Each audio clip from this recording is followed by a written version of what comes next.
Hey everyone, it's Gina, and this is the first full week of Treasure Chest Tuesdays.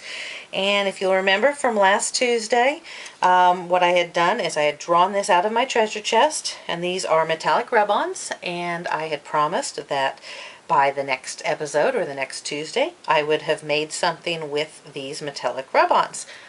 And I have, even with my crazy schedule this week. So anyhow, I could just show you the finished product, but I thought I would really quickly run through what I did. So basically, I'm going to get started here, and I'm just using some Versamark. Also, somebody asked me how I work on a card table. I don't. I only use this table when I'm doing my videos. So, no, I don't normally work on a card table. It does give quite a bit. So, I'm just going to stamp this on to some black cardstock. Again, this is Versamark. And then I'm going to get some embossing. And I don't know if you can see it or not, but we've got the embossing on there, black on black, so you can barely see it, but it'll act as a resist. Like I said, these look like a watercolor palette that you would buy at any store, but they are not. They are a creamy consistency, sort of like the creamy eyeshadows, same type of a feel to them. And you can see here that you just use your fingers, or you can use Q-tips or whatever you want to use. It washes right off, you don't have to worry about that. But, so we're going to use that on here to make a nice little card cover or card top. And basically what I'm going to do is I'm going to start off, and actually because this is kind of intricate, I am going to use some Q-tips. I'm going to start with the butterfly, and I'm just going to get a little bit of green, and a little bit goes a long way. And I'm just going to rub this green where I want it on the butterfly. Okay, and you don't have to be perfect by any means. I'm going to get a little bit of red on the other side here and blend that in for the wings of the butterfly.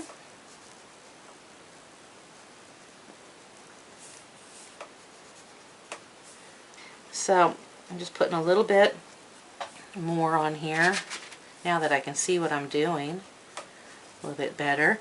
And then I'm going to take some of this bronze and just lightly dab it along the body of the butterfly.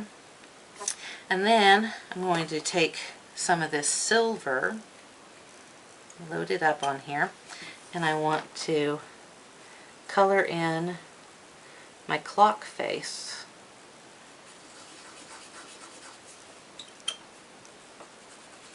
And don't worry if you're covering up things, you know, like the numbers here. Don't worry if you get so much on there that you're covering it up, because I'm going to be wiping off some of the excess. So you can see there. And we have a couple of other clock faces on here that I want to do the same thing to.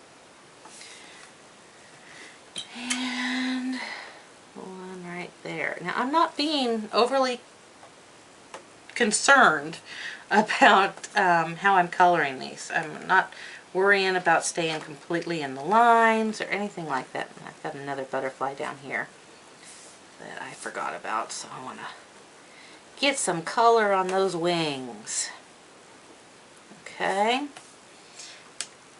Now if you want to do this on white cardstock, or really any color cardstock, it's going to be a lot brighter, but I really like the effect that I'm going for on here with the black. It's what I want.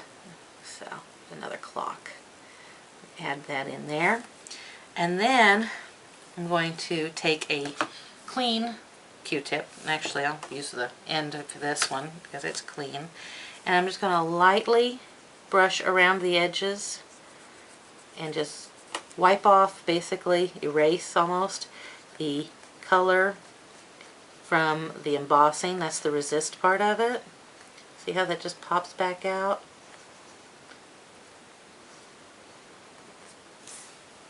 And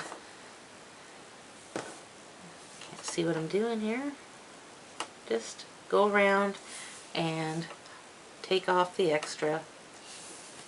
Alright, then I'm going to take my fingertip and I'm going to go with some more of that bronze, because I really like this bronze on the black. And I just load it up on my fingertip, and then using a really soft touch, just go over the rest of the card.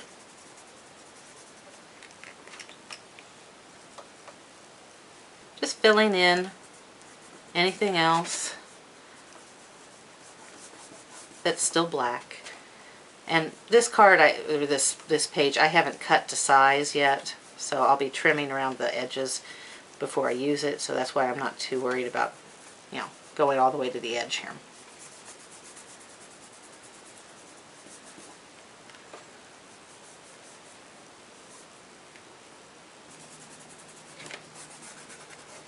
Okay, you get the idea.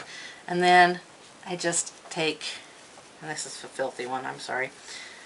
I just take a paper towel and just lightly wipe around. Again, revealing the lettering or the embossing underneath. Okay. See how that just pops back out then?